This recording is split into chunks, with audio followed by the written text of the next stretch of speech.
Deixa eu só te perguntar uma coisa aqui. Não se falou em nenhum momento, nem na Câmara, nem com a oposição, sobre essa questão do aquífero e da água. Ou eu estou enganado? Porque você já me falou isso aqui em outros momentos e a gente não sabe juridicamente como é que vai ser. Tem uma zona obscura aí, né? Sem dúvida, você é um rapaz, um jornalista muito inteligente. Muito inteligente, você é perspicaz. Então, o pessoal acha que o que está sendo privatizado são os canos da Sabesp, são os hidrômetros. Não, são as fontes de água. Porque no Brasil, a água para abastecimento humano, água para beber, água para potabilizar. Quem trouxe a utilização da água, do recurso hídrico, como fonte para o Brasil? Foram os ingleses.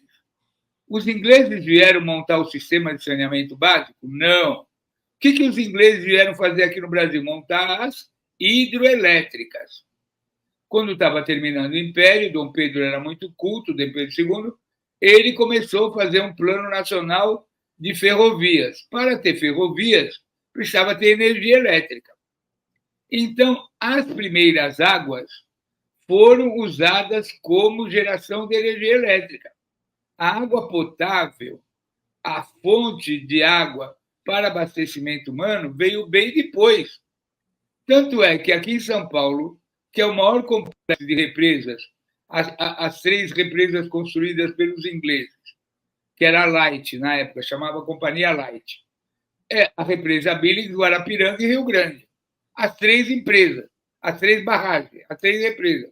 Para que foram feitas essas represas? Para gerar energia elétrica para Cubatão. Não é à toa que a água desce aquele desnível da Serra do Mar, de 700 metros, na usina Erriborden. E aí, quando fizeram aquilo, e a água para beber? Uai, mas priorizamos a energia elétrica, porque era o ouro, né? O que dava dinheiro era a energia elétrica. Aí é que foram correr atrás para fazer a água para abastecimento humano. Até então não tinha.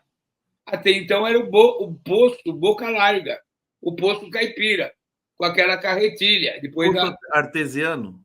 Não, o posto Caipira, o posto artesiano vem depois. Aquele Tá. posto do interior, aquele posto que só tem no Vale do Paraíba, aquele posto Boca Larga, aquele que era furado com posteiro, Aqui assim. em casa é assim, eu pego o poço, eu pego a água do poço. Isso, é brincando. Então é o seguinte, aí, quem introduziu.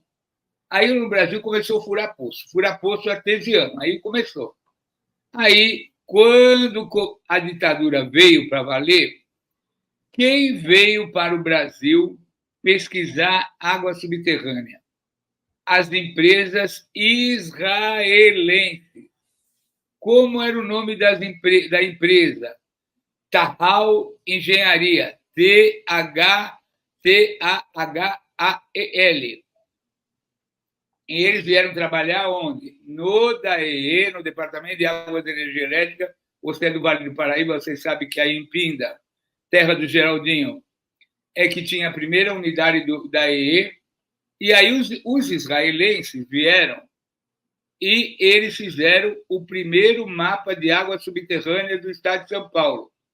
Então a gente achava que água subterrânea só tinha em Ribeirão Preto, só tinha em Marília, só tinha em Botucatu, alguma coisa aí no Vale do Paraíba, na beira do Paraíba, lá no Banhadão de São José dos Campos.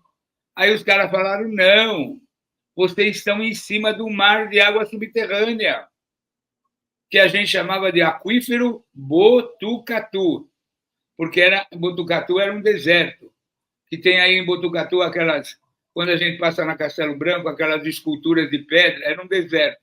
Naquele arenito Botucatu estava armazenado o aquífero Guarani.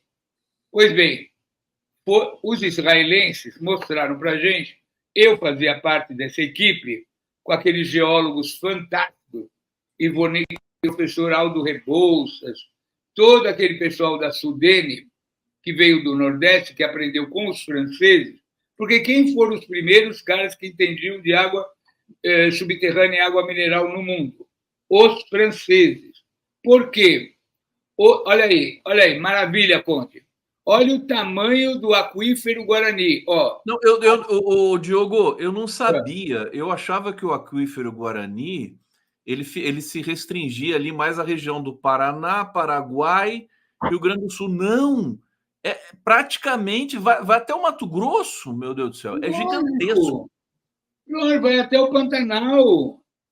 Olha que coisa maravilhosa. Paraguai, Argentina, Uruguai, parte do Rio Grande do Sul, Santa Catarina, Paraná, sul É de um Minas. oceano de água doce. É um oceano de água doce. É isso que está sendo privatizado. É Agora, isso. Diogo, peraí. É tudo isso? É tudo isso? Ou é Não, só a parte de São Paulo? mas como é bom conversar com gente inteligente, né? Qual é a maior Depois companhia? você me passa o seu Pix que eu preciso pagar para você, que você está me elogiando muito aí hoje. Não, você é o Jô Soares do século XXI. Vamos lá. Tá me chamando de gordo aqui, né? Olha só.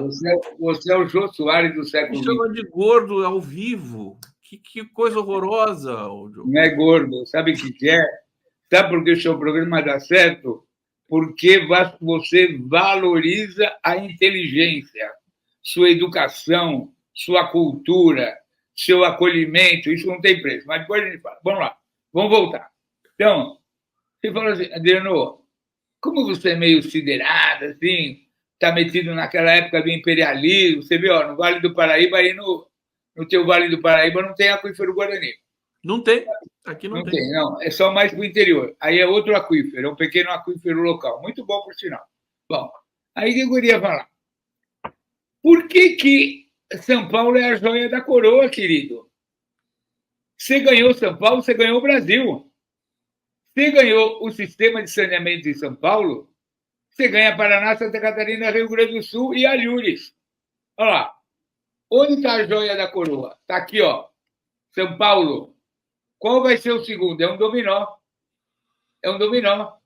É um efeito cascata.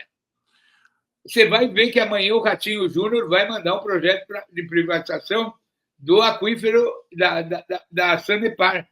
Mas o que eu perguntei para você assim, contratualmente, esse aquífero, na sua totalidade, está dentro do que seria do que é a Sabesp?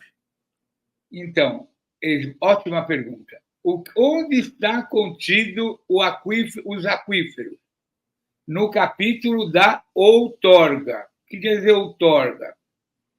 Quem vai fazer o sistema de regulação? Quem vai ser a Agência Nacional de Águas dessa nova companhia?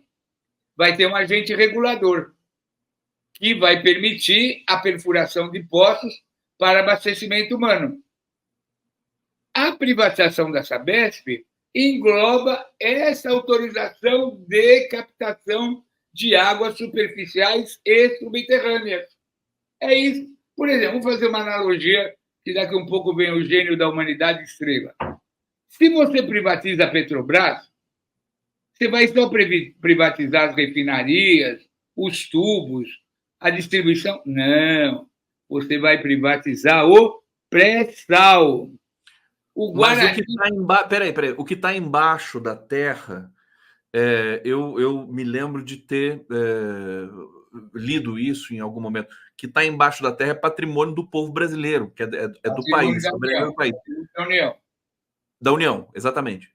Mas água, por exemplo, não, a água, ela tem um capítulo à parte. A água não é entendida como um bem mineral. Tem o Código de Água e o Código de Mineração. Mas ao você privatizar o sistema de água, você tem que levar junto os mananciais. Porque como é que eu vou fazer um sistema de abastecimento de água no Vale do Paraíba sem pegar os rios que descem da Mantiqueira e da Serra do Mar? Então, deixa eu fazer, vou clivando a sua fala aqui, quer dizer, o Adriano está falando e eu estou aqui só temperando. É o seguinte, eu me lembro naquele período que o Alckmin, acho que era o governador de São Paulo, e que o reservatório, como é que é o nome do reservatório grande que abastece São Paulo? Tem o Alto Tietê, lá lá em Mogi das Guarapiranga, Cruzes. né? Não é Guarapiranga? Não, Guarapiranga é sistema elétrico.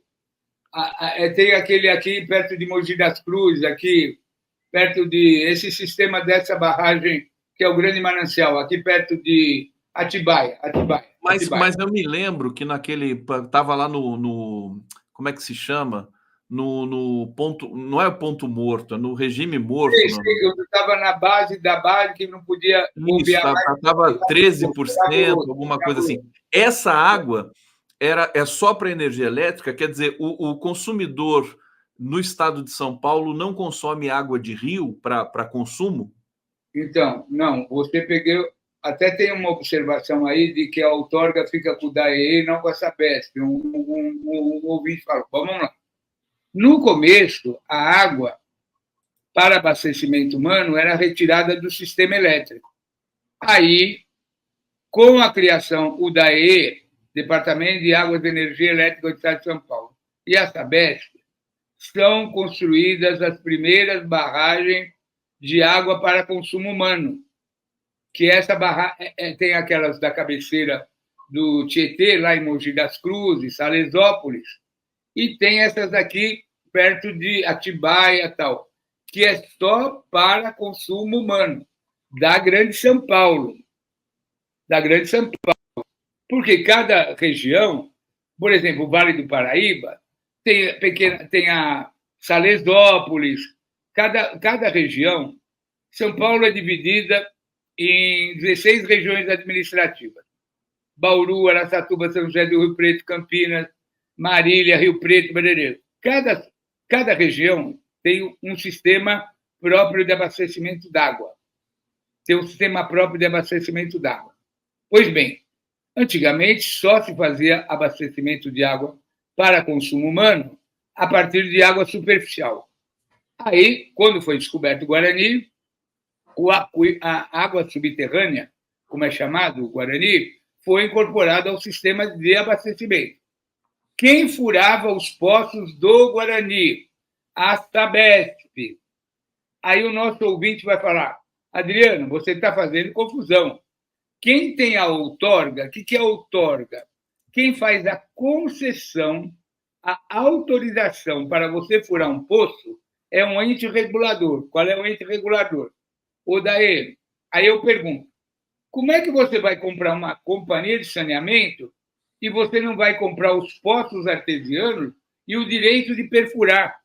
Porque, por exemplo, não foi privatizado o sistema elétrico, as barragens, que deu aquela tremenda discussão no fim do governo Bolsonaro, que foi todo aquele sistema do Rio Paraná, todo aquele sistema de Furnas lá em Minas Gerais, foi tudo privatizado. Foram só privatizadas as usinas, os geradores, as barragens? Não, foi privatizada a água também. Então, uma coisa não está separada da outra. Quando você privatiza o sistema de distribuição de água da Sabesp, o sistema de tratamento de água, o sistema de tratamento de esgoto, as grandes lagoas de tratamento de esgoto, você puxa água para você. Então, embora você não seja legalmente o ente regulador, você que vai dar a destinação da água. Entendeu? Então, por exemplo... Não, e aí, só para completar a sua informação, eles estão cogitando vender a Sabesp por 14 bilhões. Quer dizer, isso aí é dinheiro de pinga, né? Dinheiro de troco, de não sei o que. A Sabesp deve valer 20 vezes mais do que isso, se for com... Aliás, até imprecificável, né? Com a questão do reservatório. Não, o valor da Sabesp é incalculável. Uhum. Isso não é figura de poesia Castro Alves, porque o valor da Sabesp, ele inclui o bem futuro, né? Lógico, porque, por exemplo, deixa eu tentar explicar. O sistema de abastecimento de água cobre praticamente 90% a 95% da população. Só tem uma franjinha que não foi atendida por problema fundiário, por problema de legalização de terra, mas é praticamente 100%. 100% da população de São Paulo tem água e nem toda tem esgoto. Muito bem. Então, mas isso tem um potencial fantástico de crescimento. Lógico, na medida que você compra uma companhia com esse tamanho na Bacia das Almas, você pode fazer novos reservatórios. Deixa eu só te explicar uma coisa para você entender. São Paulo e a Grande São Paulo não tem de onde tirar mais água. Da onde tem que buscar água agora para abastecimento humano? No Vale da Ribeira. O Vale da Ribeira é uma espécie de um santuário. Então, tem aqueles rios lá no Vale do Ribeira, lá no sul do estado, perto de Peruíbe, de Registro, aquelas regiões santuários. Mas qual é a distância desses reservatórios que estão num declive, porque São Paulo está no alto da serra, isso aí está quase no nível do mar, são 400 quilômetros em linha reta, fora a declividade do morro, que tem que praticamente vir do nível do mar até chegar aqui. Qual seria a solução? Você fazer um sistema de barragens reversíveis que, ao mesmo tempo que trouxesse a água para potabilidade, para beber, água para beber, você gerasse energia elétrica no caminho. Quem é o grande grupo empresarial que gera energia elétrica nessa região? Sorocaba, Votorantim, Alto Ribeira, a Votorantim, Hermílio de Moraes, privado. Pois bem, nós temos que fazer isso com a água. Isso custa muito dinheiro? Uma barbaridade. Você trazer água potável de 400 quilômetros num declive enorme, porque geralmente você tem que descer a serra. No caso, você vai ter que subir a serra. Você vai ter que vir de Peruíbe, Registro, aquelas regiões, e vir subindo até chegar em São Paulo. Muito bem. Qual seria a alternativa para esse mega sistema? Qual seria? O cara não precisa estar estudando na Bélgica, nas melhores escolas de hidrologia do mundo, em Delft. O melhor sistema seria a água subterrânea. Porque você fazia um sistema de poços e eles iam cobrindo coisa. A cidade de São Paulo e a Grande São Paulo tem um aquífero robusto? Não. Pequenininho, contaminado, cheio de palito, a gente chama de paliteiro, de tanto poço que tem. Então, nós temos que buscar água de outra região. Onde a gente pode buscar água de outra região? Primeiro, se for água superficial, não, só a frase.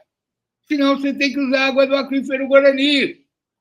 Querido Conde, vá para Olímpia, vá para Fernandópolis, que tem poços artesianos do aquífero Guarani sendo usado para toboágua, parque aquático. Vamos seguir aqui, deixa eu trazer a participação do público aqui.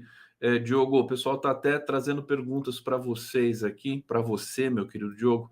A Vivian está dizendo o seguinte: Diogo, essa história de dessalinização. Daqui a pouco o Diogo fala sobre isso. Hussein Brasil, israelenses são especialistas em roubar água. Ele diz, Jorge Bordocan disse que teremos a guerra da água. Reginaldo Nicolosi, Conde, vamos fazer uma palestra a respeito da influência do ósmio sobre o carbono 26. Vamos. Qual que é o contexto disso aqui? O Diogo sabe me dizer? Ósmio, carbono 26? Isso aí é método de datação de água, para pegar um elemento químico e saber a idade da água, saber a idade do fóssil, saber a idade. É datação, isso é método de datação. Obrigado, Nicolosi. Idalina Pinheiro, linda aula de geografia. Valmir Lima, Guarapiranga, ele está dizendo aqui, citando quando a gente estava conversando do abastecimento em São Paulo. Nelson Roberto de Oliveira, bom dia, Conde Adriano Diogo, estou aqui em Dublin, Irlanda, e aqui a água é tão importante que é distribuída gratuitamente. Que bom, né? Bom para os dublinenses. Antônio Rubens Costa e Silva, Sistema Cantareira. Era só uma pergunta, você que perguntou como é que era o nome das barragens, que tinha aquele fundo de lodo, é Sistema Cantareira. Sistema Cantareira, isso. O volume morto, né? Que teve volume morto acho que nos anos de 2013, né? Isso. Lenice Thanos, a União não está vendo tudo isso. Então, duas perguntas rápidas, porque eu quero que você fale do Rio Grande do Sul ainda para a gente, Diogo. Primeira coisa, que profundidade que está a água do aquífero Guarani? Profundo. Média, profundidade Varia. média. Em Ribeirão Preto, ela está aflorante. Está aflorante. Está aflorante. Aí, quando vai aprofundando, porque é o seguinte, o que é a água do aquífero, o que é a formação, onde está contida a água do aquífero Guarani? A água do aquífero Guarani está contida, está reservada no aquífero Botucatu. Então, depois de ter tido um deserto na história geológica da Terra, aqui nessa região, veio um derrame de lavas, veio um vulcanismo de lavas e compactou, soterrou esse deserto. A água se infiltrou e formou esse mar de água subterrânea, contido por lavas vulcânicas, envelopado, encapsulado. Né? Encapsulado. Aí, nós não tínhamos tecnologia para apurar essa lava vulcânica. Aí nós descobrimos um sistema de brocas e perfurar como se fosse tecnologia de petróleo e furamos essa laje de basalto, como a gente fala, lava vulcânica.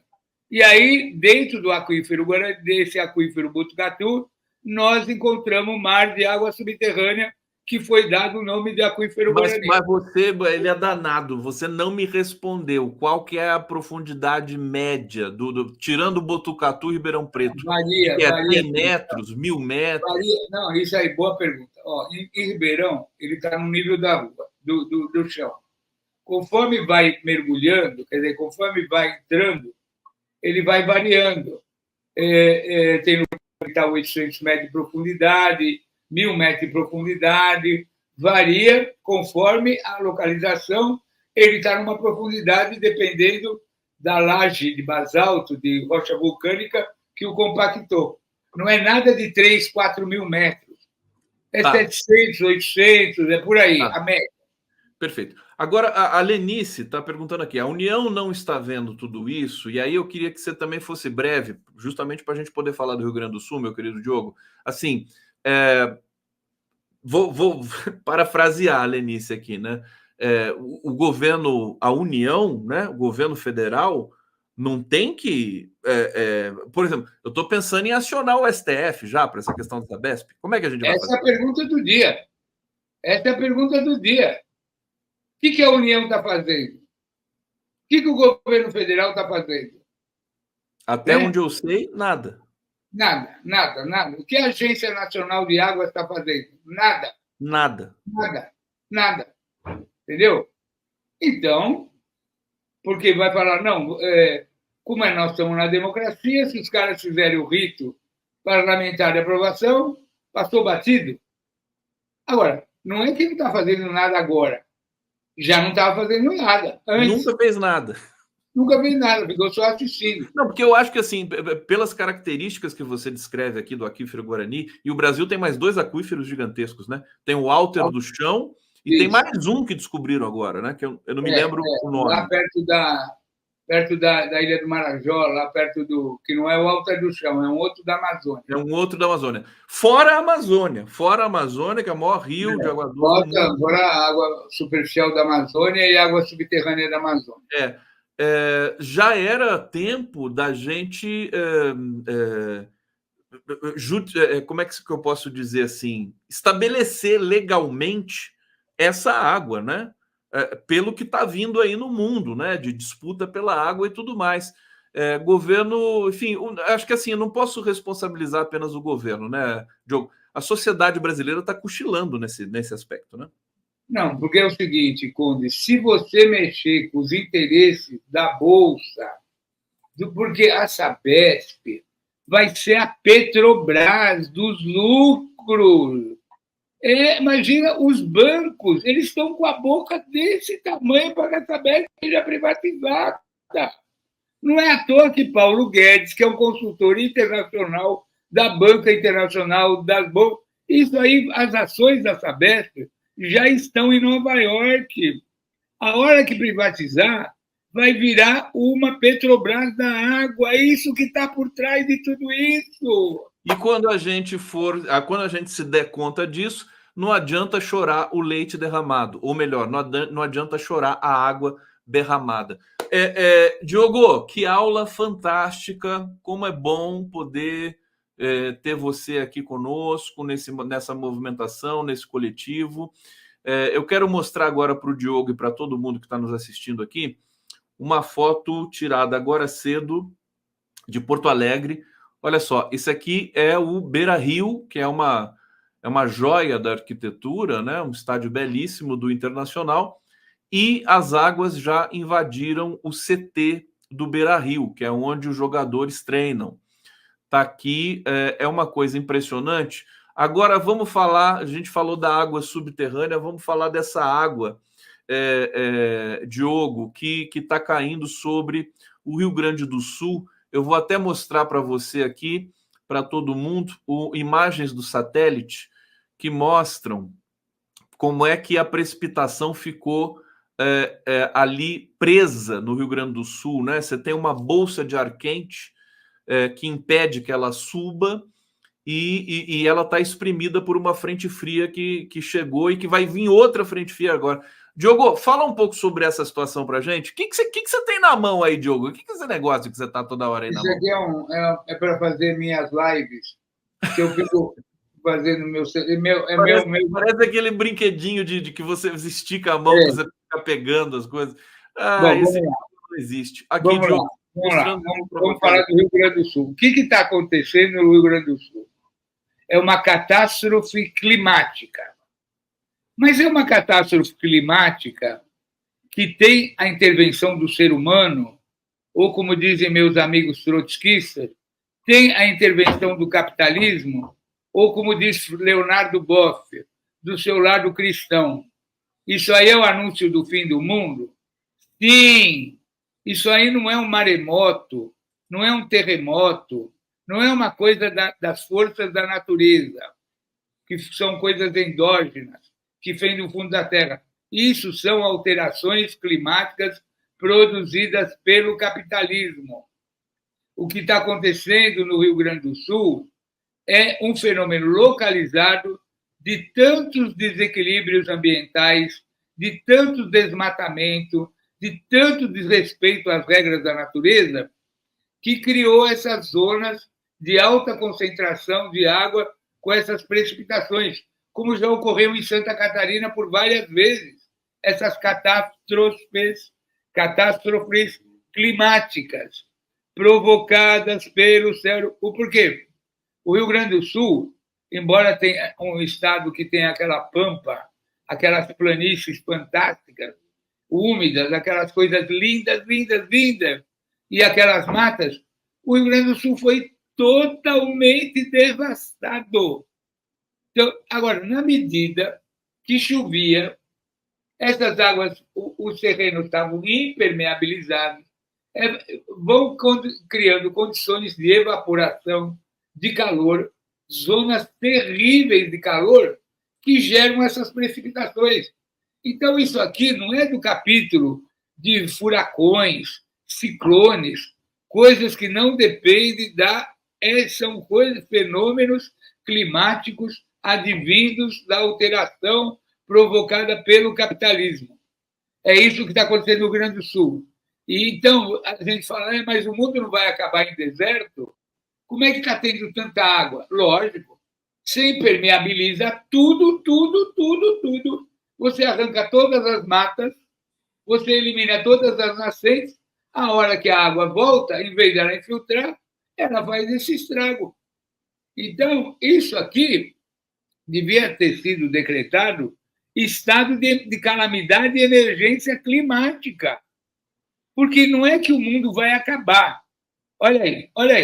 Isso é uma drenagem, isso é uma cachoeira. É até bonito, né? Mas... Sim, mas isso aí está tudo alterado. Está tudo alterado. Então, qual é o pacto que nós temos que fazer? É o pacto que o Frei Leonardo Boff está propondo. Ou a gente dá de barato, que dá para atrasar o fim do mundo, ou nós vamos desaparecer como os dinossauros. É uma coisa muito tranquila. Diogo, eu vou deixar a imagem correndo aqui para a gente ilustrar esse momento dramático, mais uma vez aqui, manifestando toda a nossa solidariedade ao povo gaúcho, né? Temos aí uma movimentação forte, o presidente Lula passou por lá, 5 ministros, agora tem que demonstrar realmente todo esse trabalho aí. Eu tenho acompanhado alguns analistas dizendo que essa região toda que foi tomada aí pelas chuvas, o Diogo, por enchentes, vai ter que ser transferida. Não tem muita solução. Vamos ter de transferir cidades de lugar.